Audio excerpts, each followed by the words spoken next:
a number of people here to speak on behalf of what they're doing. My first people are Lorraine Carota and Alan Murray from the Gateway Sixth Form, who have a really inspiring story to tell you.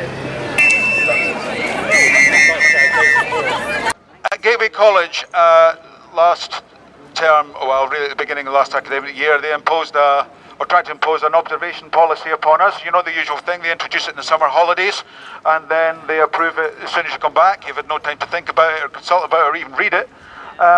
And it was an unlimited observations, walk into your classroom any time, constantly assess you and so forth. So we have about 39, or had about 39 members of the NUT at Gateway, and we decided that this wasn't a good idea.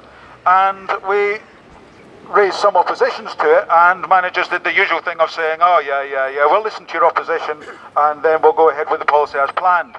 And so people got increasingly frustrated about this and realised that the only way they were going to actually turn this round was if we started organising against it. And in the process of doing so, we moved our membership from 39 to 61. Yeah.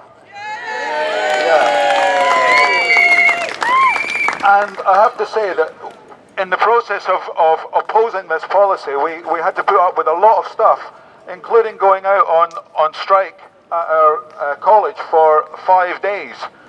Managers, I think, thought after the first day that we would just stand outside, get wet, get cold, go home. But we persisted, and the more we persisted, the more we found a strength of unity of purpose, just like we do on occasions like this. And we were fantastically supported by the union. Ian and Kate Armstrong and Jenny Day, I mean, we had amazing support from these people. They were down at the picket line every single day, and it was freezing cold most of those days. And the outcome of this whole thing was that we entered into negotiations about this. Finally, managers realised that when they said that it was only a few teachers, what they actually meant was there was only a few teachers not in the NUT. And we managed to organise a situation whereby they basically said, yeah, all right, we'll give you what you wanted. Which was a bit of a shame that they didn't think about that, 5 months beforehand. But the moral of this story is obviously clear. We are a bunch of people, we want to be in the classroom teaching, we want to be doing the best for students, and we are being prevented from doing that by, in our case, an intransigent and stupid management team, but in the case of national government, an intransigent and stupid government.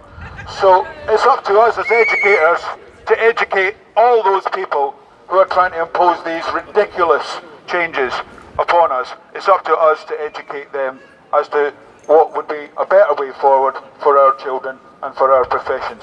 So well done to everybody for coming out today, and again a huge thank you for all the messages of support we received at Gateway from all parts of the country, from all NUT groups, and again to the association secretaries and local secretaries who supported us so fantastically throughout the whole thing. We're going to be using that support again now that they're planning to introduce redundancies at our college. So let's make sure we all stick together as much as humanly possible. That's the only way forward. Okay, thank you.